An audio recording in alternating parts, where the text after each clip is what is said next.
The broadcast is now starting. All attendees are in listen-only mode. Welcome to today's AMAM webinar. My name is Lisa Williams. I am on staff with NPMA, and today we've got Patrick McConnell with the GSA who will be speaking to you. Before we get started, just a couple of quick notes. If you are an active NPMA member, you will get one CEU for this event. And you will find your CEUs on your My Learning dashboard probably sometime in the middle of next month. There is also a handout for today. The presentation PDF is under the Handouts tab, so you can find that there.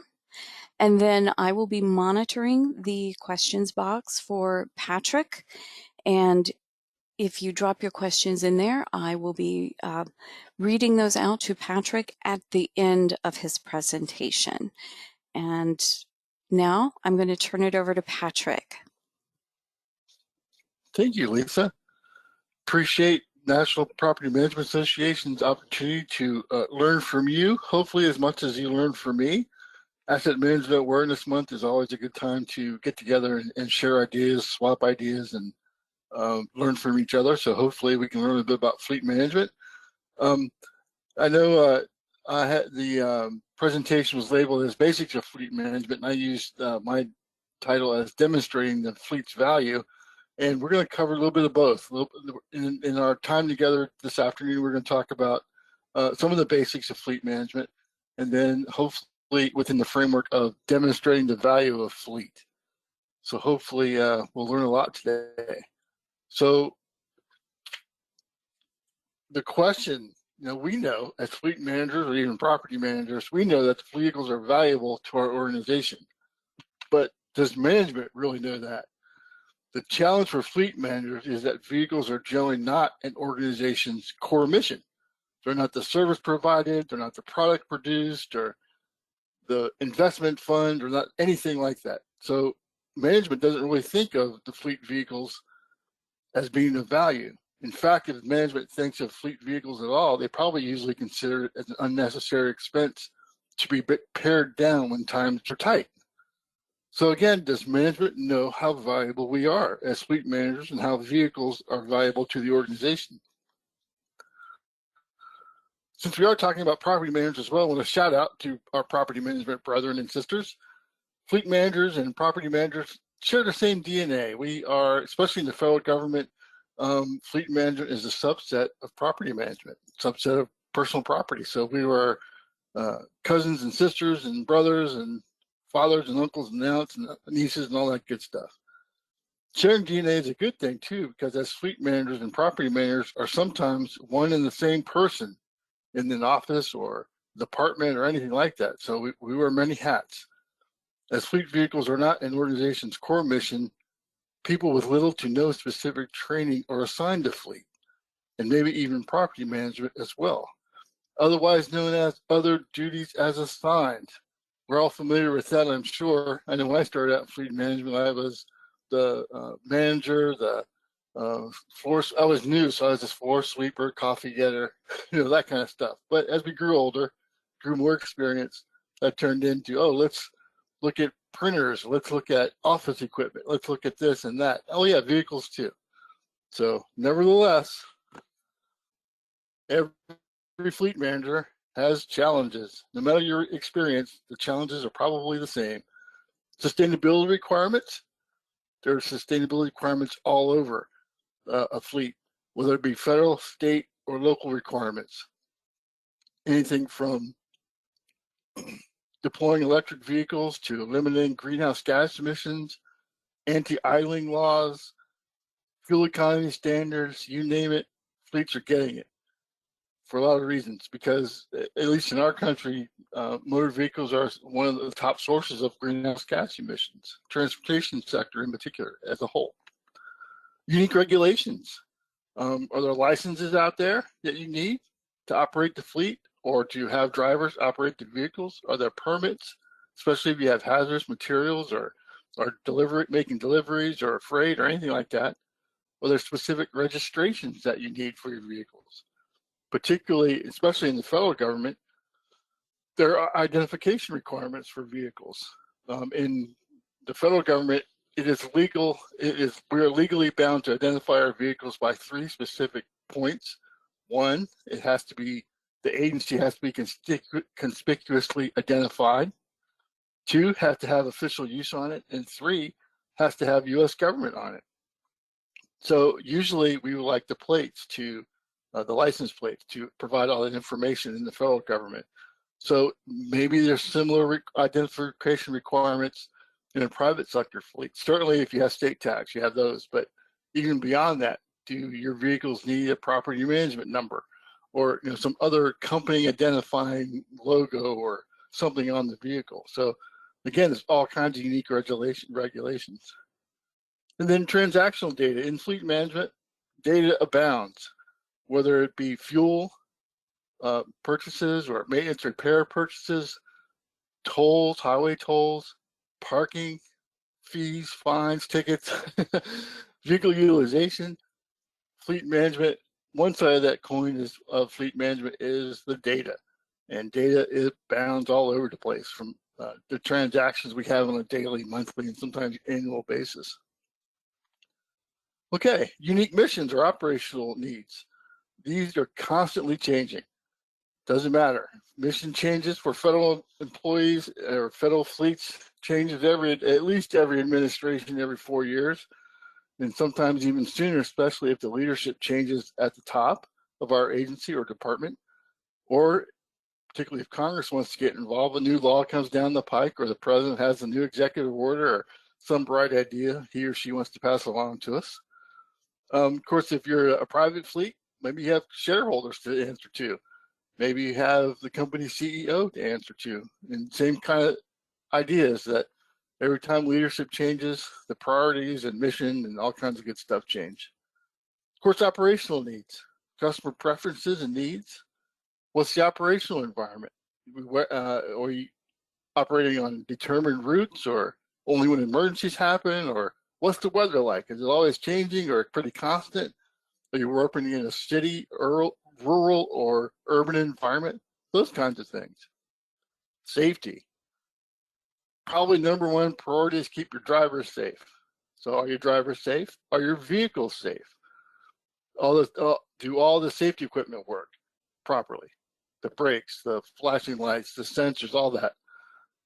And in particular, are you keeping up with vehicle recalls?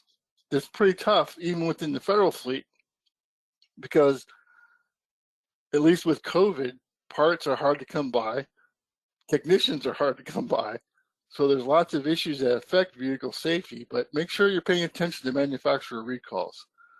And finally, do you have safe equipment add-ons like your aftermarket equipment? Do you have lights, pulleys, cranes, all kinds of stuff you can add to your vehicles? Are they safe? And then what else can you think of that might impact safety of a vehicle and the driver or its occupants or those around it? So all that good stuff. Insurance, probably another big one. In the federal government, insurance is not a big deal in terms of the U.S. government is self-insured. What does that really mean? Well, it means the government is so big. It just means that the government, you don't need usually the government doesn't need its own, it doesn't go to a different company to say, okay, you have to insure these vehicles. The government is big enough that, and it's full faith and credit of the government, covers accidents and stuff for the government and its employees. And speaking of the employees, Federal Tort Claims Act covers federal employees in accidents, even if the accident was the federal employee's fault. The Federal Tort Claims Act may still cover that employee, because if the employee was operating in their scope of employment, that will cover the employee. There are so many topics that we're going to cover today, and I asked for patience on the insurance part of it for Federal Tort Claims Act, because there's lots of other presentations I could get to you. So hopefully we'll talk about that later. But in terms of self-insurance for the government, that only covers domestic operation. Outside the United States, no one else recognizes the government's self-insured policies. So federal government does need to get involved in insurance when it comes to operating in Mexico or overseas or something like that. And another aspect for the federal government too is such claims or accidents and stuff like that may be covered by diplomatic treaties or status of forces agreements that cover the military for being in that particular country. Sometimes they cover civilian activities as well. But in terms of the private sector, just something to be aware of, that insurance, you're not only to cover your drivers, make sure they're bonded, but also to cover the vehicles and liability and all that other good stuff. Okay, operator qualifications and training. Do you need a commercial driver's license? Do you have to check driver's records and make sure they're safe drivers without a lot of traffic accidents or tickets or those kinds of things? If you're an operation that has your own maintenance shops, do those technicians need training? Are those shops safe? Do they have the right qualifications to provide the services that you need? And finally, budget resource competition. Ding, ding, ding, let the battle begin. In this corner, we have the lightweight 155-pound fleet manager. In the other corner, everyone else. We are competing as costs rise and resources plummet. But it is a competition, so the best way to fight that competition is to demonstrate value of the fleet, and that's why we're here. Like I said before, we'll cover some fleet basics within the framework of demonstrating value. We'll touch on a lot of topics, as I mentioned. Each one can be a day-long workshop, if not longer. But there are resources out there, and at the end, I'll cover them and point you in the right direction. So, with that said, I thank you for your patience. All right, a well-managed fleet meets those challenges in a great way, or many ways. Completes the mission, certainly. Is fuel efficient, least life cycle cost. Great. Complies with all mandates. As we mentioned already, there are a lot of mandates. Exceeds customers' expectations. Sometimes in the federal fleet, we don't really pay attention to the customer very much. Sometimes we do, sometimes we don't. But what does that really mean? Well, first, you gotta know who your customers are. Are they internal or external customers? A lot of times they're internal customers, especially for the federal fleet. We serve offices, inspectors, meat inspectors, all kinds of property managers, building managers. I just can't imagine all kinds of vehicle missions that are out there, whether it be law enforcement on the border and all kinds of things. So where are they? Could be anywhere. Urban environment, along the border, rural environments, lots of good stuff there. Just got to know your customers to be able to exceed their expectations. The fleet also contributes to the bottom line. For a federal fleet, the bottom line is secondary to completing the mission. But in terms of a fleet overall, look at, does the fleet reduce liability cost? Does it save resources that can be used elsewhere? Does it deliver the product on time? Does it deliver the people on time? And possibly, is it cheaper or more reliable alternative than other alternatives to get the job done? So are the vehicles better than other alternatives? And finally, is the fleet justified? When I talk to federal exclusive audiences, what I mean by justified is that the vehicle, there's proof, data-driven, qualitative and quantitative data proof that this vehicle, by its size, the vehicle type, fuel type, etc., must be in the fleet. So there's a valid reason for each vehicle, regardless of its utilization. We'll talk more about utilization too as we come along. All right. So what must a manager do? Lots of things, but I want to focus on 4 areas in particular. 1, the fleet manager must scrutinize utilization, vehicle utilization. Why? Well, kind of obvious, but not so obvious in some respects. We are stewards of resources that are not our own, whether they are taxpayer provided, shareholder provided, maybe even employee owned.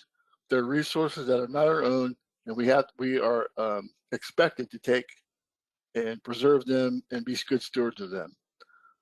For a federal employee or federal fleet manager, we know everyone drives a limo, right? That's what Congress thinks. That's what OMB thinks, Office of Management and Budget. These are taxpayer-provided assets, and we have to make sure that that perception that everybody does not drive a limo is beaten down. Little side note, the federal fleet is actually not composed of limousines. It is actually a work fleet, a work truck fleet. It's about 60% trucks, and the rest of it sedans and other passenger type vehicles. So it's kind of neat. Okay, ask questions. Why do we ask questions? Well, fleet managers should seek understanding, learn, get out of the office and go down to the shop floor, maybe out to the garage or wherever the office of the customer is. Go out there and ask questions from anyone and everyone. Make decisions. This is the tough part of fleet management. Not only about gathering data, but really making decisions. You want to talk about who gets a vehicle and why. Which vehicle, size, type, fuel type to acquire. How to acquire them. Do you want to purchase a vehicle? In some areas, purchasing a new and even maybe a used vehicle are acceptable. Do we go that route to save money? Do we lease a vehicle? In the federal fleet, we can lease from General Services Administration's GSA fleet or a commercial fleet. So, buy or lease. Where to acquire them? Federal fleet, we acquire them directly from the original equipment manufacturers.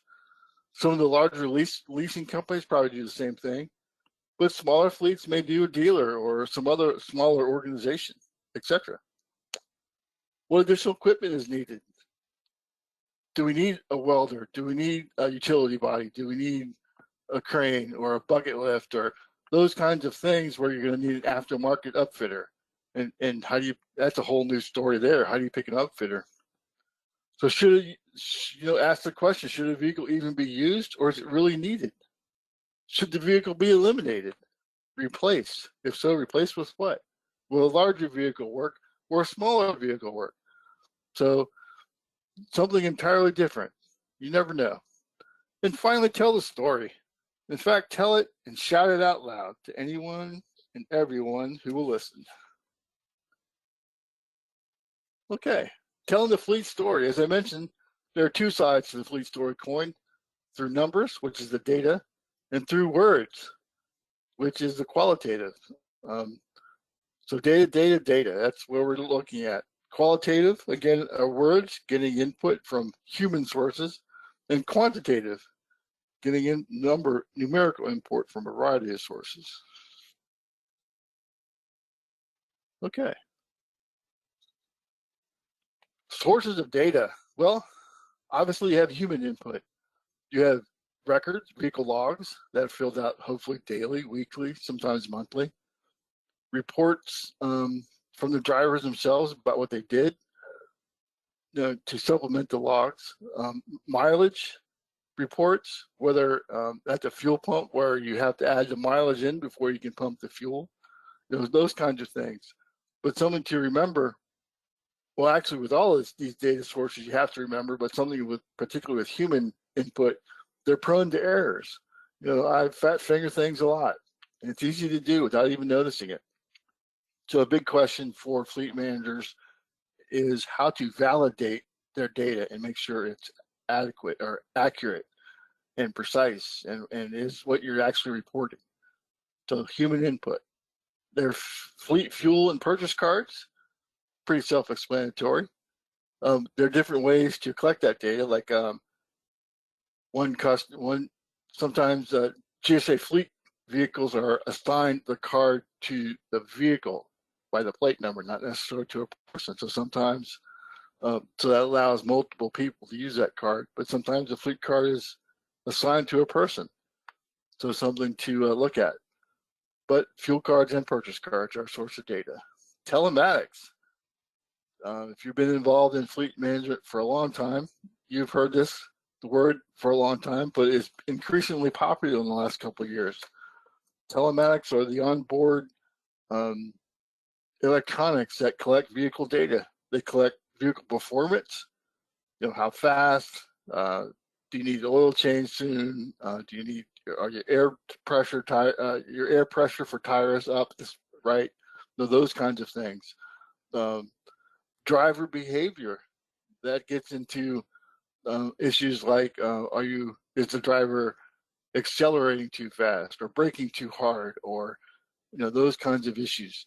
And then there are geolocation types of telematics that help plan a route, the best route to get to a location quicker and cheaper, or where the vehicle's been in the last 24 hours. Some things that a driver wouldn't necessarily have to write down themselves, but these are collected. These help a lot in terms of managing a vehicle. Sometimes they go into privacy issues, so you may have to work with your employees to make sure they use it and understand the policies for using it. If you're in the federal government, sometimes we have to work with the federal trade unions too, so federal employee unions. So telematics, big topic, but something you have to be aware of in terms of some issues. Then, of course, another source of data is invoices. That makes sense. Maintenance invoices, everything from window work, body work, repair services to those kinds of things. And of course, fleet management information systems. Those are the heart of the data collection and data reporting and data analysis environment. They can be off the shelf. Let's see what's out there now. Fleet Commander and all kinds of other issues. Or if you're in a property world, Sunflower is used sometimes to use as a fleet management system. You can also build your own. Would not recommend that. Highly expensive. And within the federal government, GSA Fleet offers a fleet management system that its customers can have and use to manage their fleet, not only their lease fleet from GSA, but also their own fleet. So 3 sources there. And then, rely on the fleet industry for information. Automotive Fleet Magazine, Government Fleet Magazine. I think there's lots of other magazines out there that offer fleet management trends and analysis.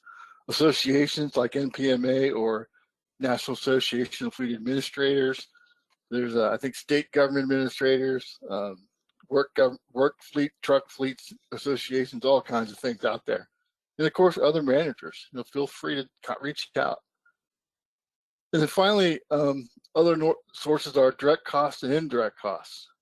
If you're unfamiliar with them, probably you're most familiar with direct costs. Direct costs are those items that are directly affected by operation of vehicles and often vary with utilization. These costs are usually recorded against a specific vehicle or class of vehicles. So that's the main determinator. If you can say that vehicle cost me this $1, that's a direct cost. They can be either fixed or variable, of course. Direct costs include depreciation, fuel costs, vehicle modifications for accessory equipment, all kinds of other things, fuel, repair, unscheduled maintenance, preventive maintenance, leasing costs, blah, blah, blah, lots of stuff. What you may not be most familiar with are indirect costs. Now, these costs are, like I said, for direct costs, while most fleets are able to collect and report direct costs because they're assigned to a vehicle, indirect costs are often hidden or unrecognized. These costs are related to the fleet operation, but cannot be attributed to a specific vehicle or vehicles. So these types of costs include the real estate costs related to your fleet office, the information technology costs, your equipment, your software, that kind of stuff, staffing, administrative overhead, and supporting offices like general counsel, personnel, accounting, those kinds of things that support the fleet, but not directly per se. So those things are, it's very hard for the government, at least in my experience, to collect indirect costs. So there's a few ways to do it, but that too is another workshop for another day. Okay. Fleet utilization. Why do we pay attention to that? So just don't take my word for it. Let's look at what Automotive Fleet has to say about it. Optimizing fleet utilization is a critical key performance indicator. And what's an indicator usually do, especially if it's a critical performance one? It raises flags. It's a green flag, everything's okay. Yellow flag, you might want to think about looking at me more. And then a red flag, oh yeah, we're in trouble. We're going to jail, maybe. So for most fleet managers, key performance indicators are important because for most fleet managers, it is crucial to maximizing efficiency, controlling costs, and improving productivity. Utilization obviously impacts productivity and performance.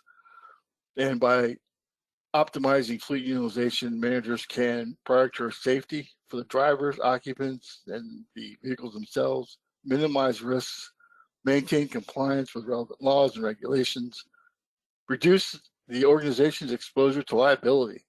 Even the government has the exposure to liability, so it's our job as fleet managers to reduce liability as much as possible. Really, if a fleet manager wants to provide added value to the organization, we as fleet managers need to view the fleet as a business, not simply as a set of assets to be whittled down at any cost. So one of the things we'll talk about more is don't forget to survey your drivers to determine what key performance indicators best meet the fleet requirements. Some drivers just say, oh yeah, my car is valid, needed, etc. And you just need to prove that. So in one aspect, fleet management should be part of any strategy development in an overall company or organization, business strategy and goals. What are some examples? Well, utilization measures. Probably the most basic one that everybody's heard of is mileage. It's kind of historical. Look at the travel this many miles this day or that week or this month or that previous year. Something we don't really get into is expected miles traveled, but that maybe is something we can get into. Hours spent on a call or standby ready to go. As I mentioned, these vehicles are critical to the mission, no matter what the utilization is, because they are on standby. They are set to perform the mission on a minute's notice. These are like your fire trucks, your emergency response vehicles, anything else that has to go, police cars, that kind of thing. Look at number of trips per day, week, or month. Those utilization measures. Some measures measure, of course, cost per mile, maintenance cost per mile, those kinds of flags. Hours of use a day. If you can't do the number of trips, maybe hours of use. Amount of vehicle downtime or uptime available for the mission. Vehicle age, that's a good one. Not everybody can replace a vehicle or a class of vehicles at the same time. So some fleets are older than others. In the government fleet, I think the average age is close to 15 years of a vehicle. Not splitting the whole fleet, so that's from your sedans that are replaced every 5 years or so to your heavy duty trucks that might be replaced every 20 years. But still, that's a pretty old fleet. Can the vehicle still meet mission requirements, emission time frames? And then, is the vehicle needed for the seasonal use? Some more numbers. Typical storytelling data numbers. Mean time between failures. This is basically uptime or vehicle availability. Mean time to repair, the downtime. That's something you really want to know. Comeback rate. Uh-oh. If it wasn't fixed right the first time, or was it the right thing wasn't fixed right the first time, it's going to come back to the shop or go back to the shop. So you want to look at your comeback rate. Overall equipment effectiveness. Is it working? Is it really doing the job? Is it doing the job I want it to do? That kind of thing. Overall cost of maintenance, talked about that already.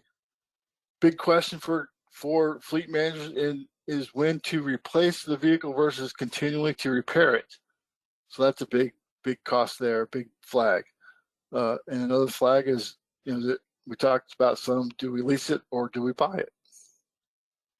Unplanned maintenance percentage. work order time resolution, that kind of gets downtime, that kind of thing. And then total cost of ownership. That takes the big picture of a vehicle through its lifetime, and hopefully you have one that is efficient and not too expensive. All right. Asking tough questions. You want to get behind the data. The data tells one story, maybe, but you want to get behind it and make sure it's telling the right story. So you got to ask questions. The power of telling your story is not to impede your organization's mission, but to enhance it with the correct mix of vehicles that get the job done. So you want to really flip the script on telling your story, not trying to arbitrarily downsize the fleet or take away the luxury vehicles, so to speak, quote unquote, but to justify your fleet needs present and in the future. So again, ask questions. Is the vehicle used to accomplish what tasks or missions? Does the vehicle actually do it? Are there non-vehicle alternatives for accomplishing the mission? And if there are, if you really want to keep that vehicle, prove that your vehicle is worth more than that alternative. Does the vehicle need to carry more people, more cargo, equipment that exceed the vehicle's current capacity? Can a smaller vehicle work? So those kinds of questions that really go through every aspect of your vehicle. Its fuel type, does it have the right fuel type? Does it can it be shared among offices or employees, or do I have to assign it to a particular person? Do operators need specialized training for this vehicle? Is there a better way to accomplish the task? What new missions are coming down the road that we might need new vehicles or more funding? And I think as a fleet manager, one thing to remember is to think beyond the vehicle, and having good policies in place are certainly the best place to start. Once the decision has been made that the company or the organization will supply a vehicle to employees, the next decision is then who qualifies for those vehicles. If you're in the federal government, assigning a vehicle to a person is okay as long as that person doesn't take that vehicle home between home and work. That is called home to work transportation, and that's a whole nother presentation. But in a nutshell, home to work transportation, the ability to take a vehicle home, has to be approved by the agency's head, or secretary or department head, and that works up to be an administrative burden, for lack of a better term.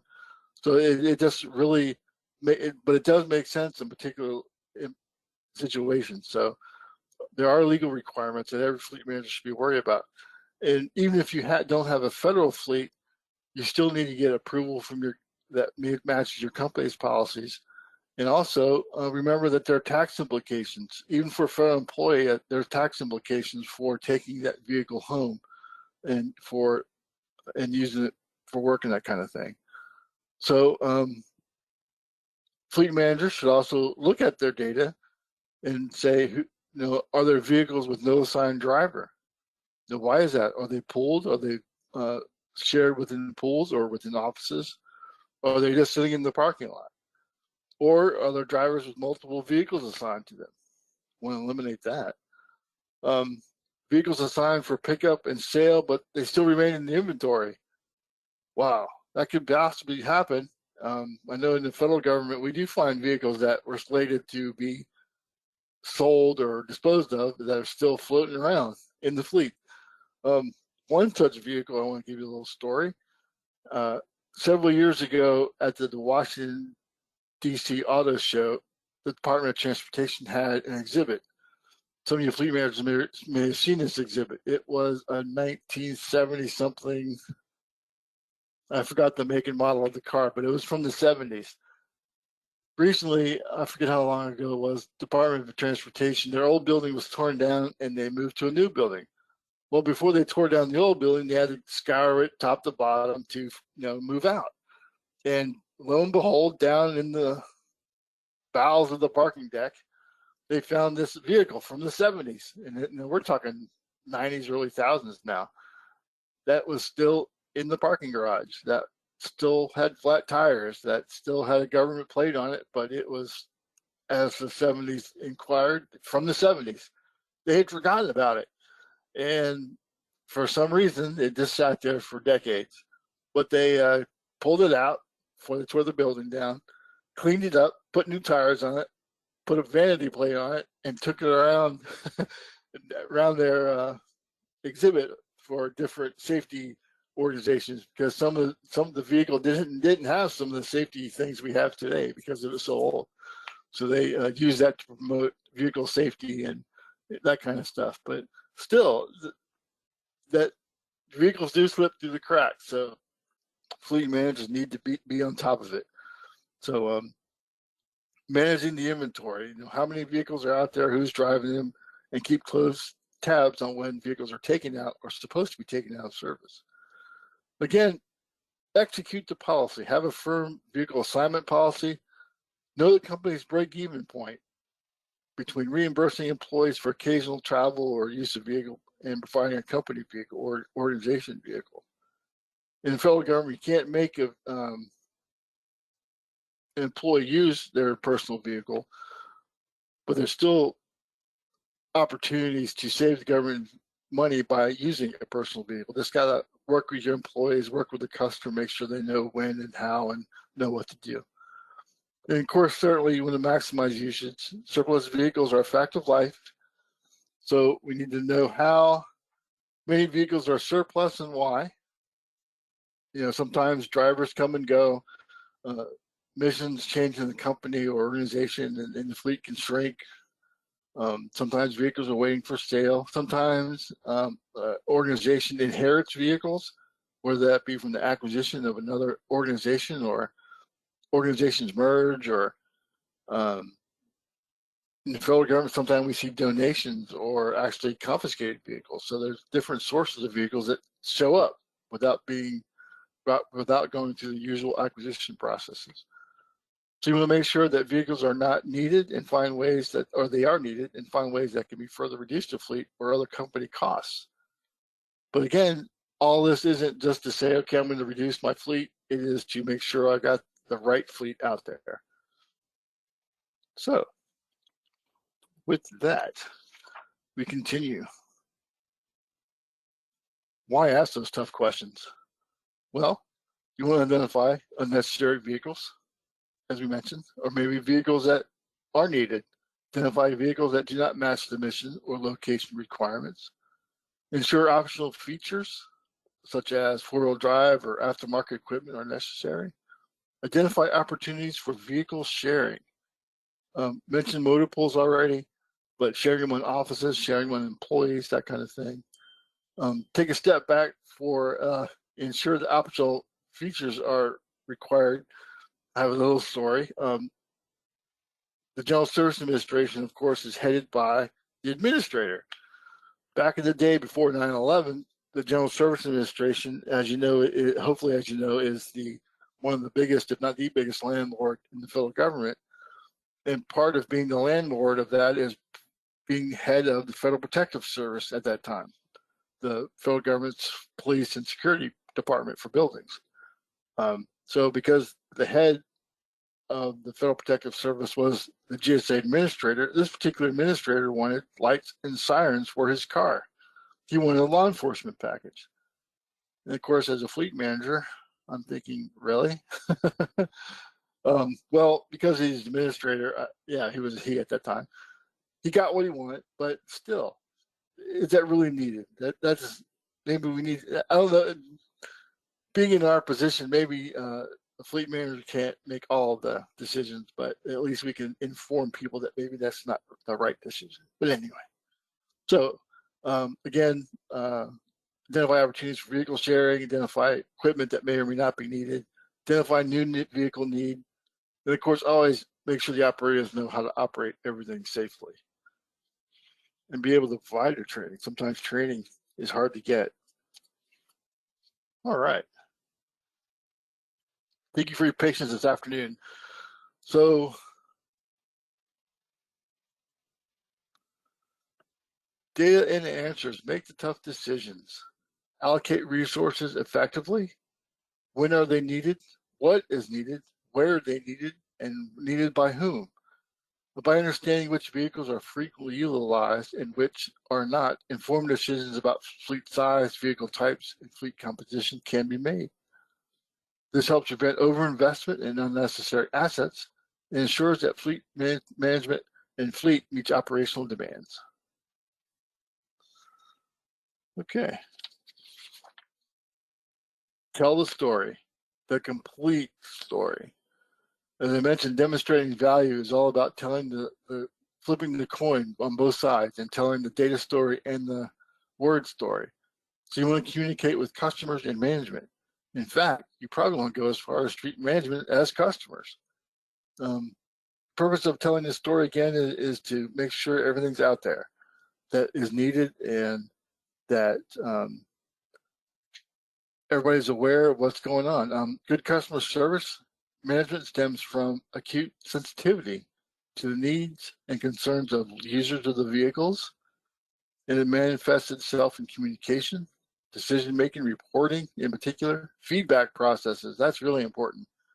But feedback's a two-way street. Make sure your customers have an opportunity to reach out to you, but make sure you have an opportunity to reach out to them as well. One thing that is good is one way to improve customer communication or relations is through development of a service agreement. And what do we mean by service agreements? Well, we're not talking really contracts, but agreements that cover who, the what, the where, the when, the how, expectations, included services, benefits, rewards, penalties, all that aspect in the fleet management relationship. But I want to caution you, don't overpromise in these agreements, because when you overpromise and don't deliver, your credibility is down the tubes, and that really impacts your ability to tell a story, because after that, when you lose your credibility, no one's going to listen. So, a number of fleet management organizations also form a customer advisory board. We have in the federal government what we call the Federal Fleet Policy Council, and that is, the council is made up of the top 50 or so agency fleet managers, the headquarters level fleet managers in the Washington, D.C. area. Those are our main advisory board customers. Beyond that, Fed Fleet also has the ability or the opportunity for a federal fleet manager anywhere in the country to come together. But the main one is the 50 or so federal fleet managers in D.C. You want to implement a system where key performance indicators are important and those are agreed upon, and they help improve communication and demonstrate the value to the customer of what the fleet provides.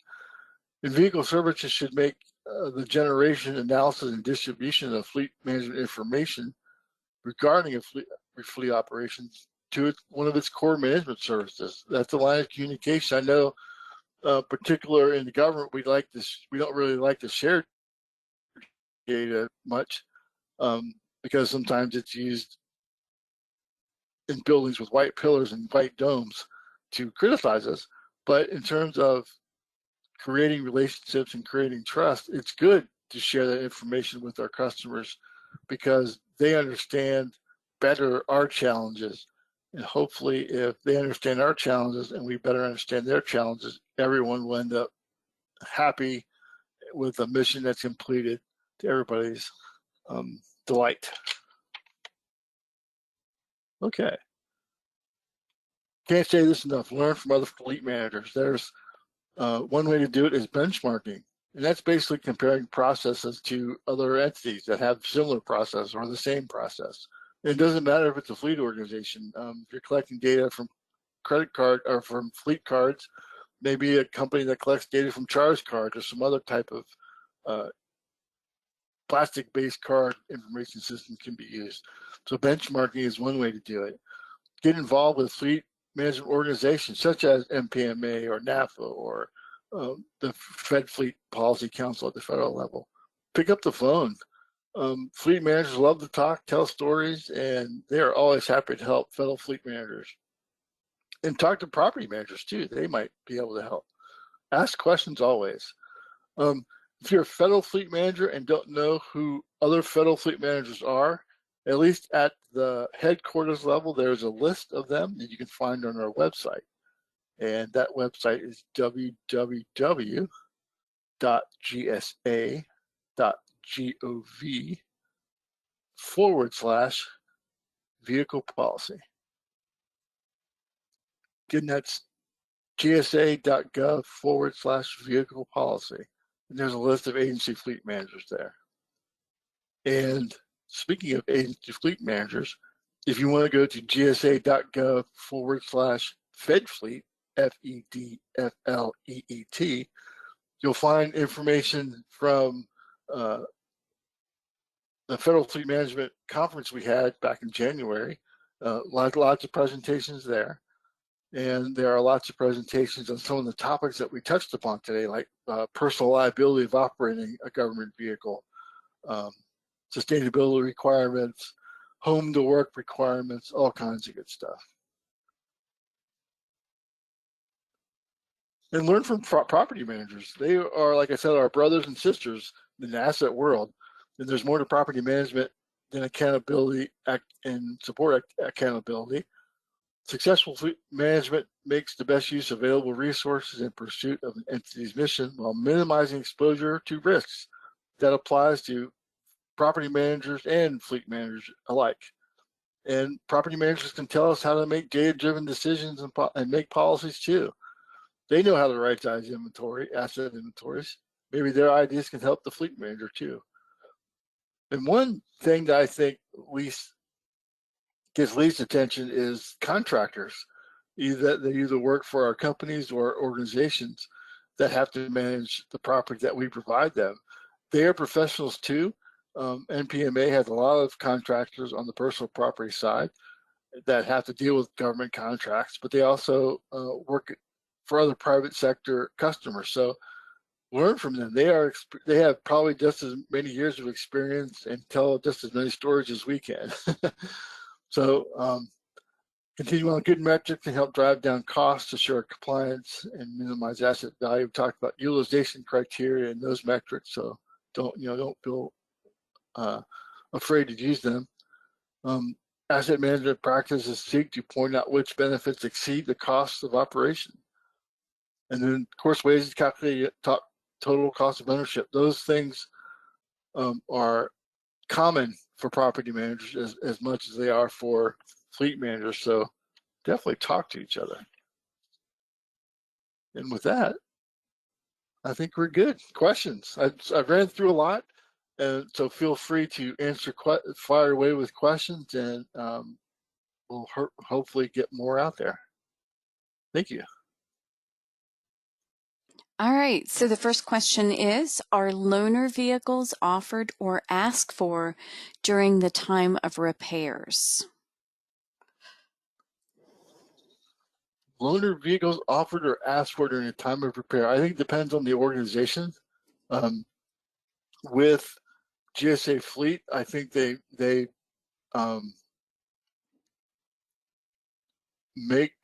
have some ability to do that, but I'm not real sure that it's offered all the time. But it really depends on who's repairing your vehicle and what they offer. So it can be. Okay. But again, it depends. That's a government answer, I know, but sounds like a Doug Getz answer. Yeah, that's it. Yeah, Doug, where is Doug? All right. Do you know of any electronic fleet logbooks that could be used in place of the paper and pen? That's the first question.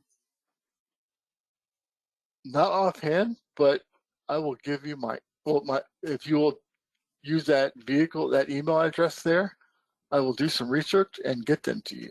How's that? Okay, and this person has a follow-up question. How do you handle EV fuel ups if it is not currently being tracked and do not have any requirements in place? That's a good question. In the federal aspect, we are required to track it. In terms of the private sector aspect of it, I'm not entirely sure. One thing to do is maybe get with the utility that provides the EV equipment. Another thing, the payment mechanism still might be able to at least tell you what you're paying for per charge, maybe not per kilowatt hour or something like that, but at least per charge. I'm not sure I'm really answering the question very well. I will say send another email to that vehicle.policy@gsa.gov, and I'll get more information on it for you. Okay. And then there's a third question. How would you justify scrapping a vehicle if records weren't maintained by the previous owning department? That's a good one.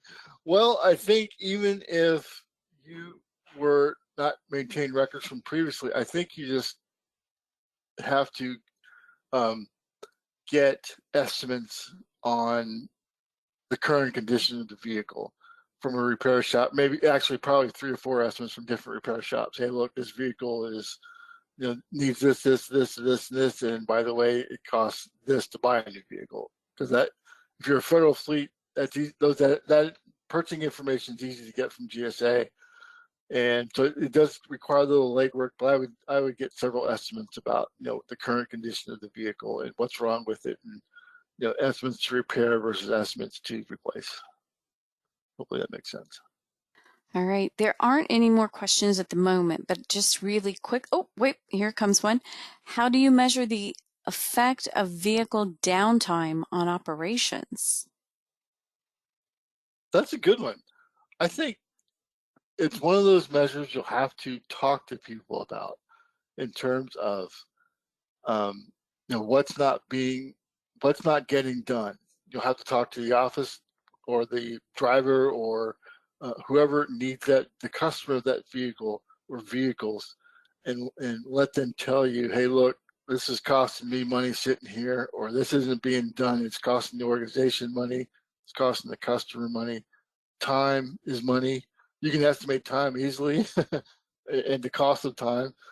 So hopefully that's a qualitative measure that I would talk to people about, the customers and the people impacted directly without having that vehicle in place.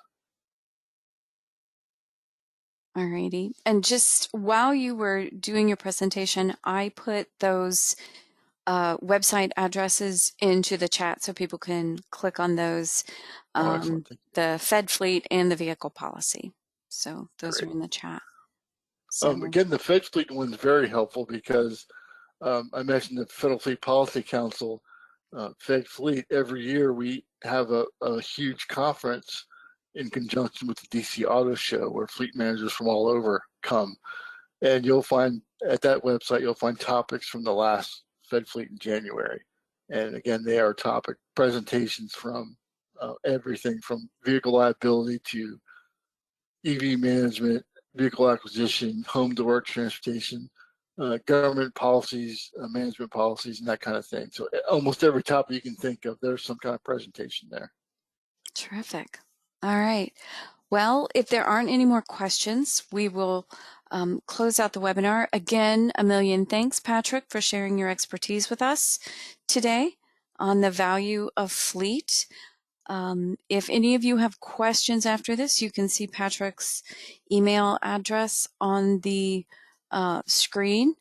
And thank you all for attending. Oh, wait, hold on.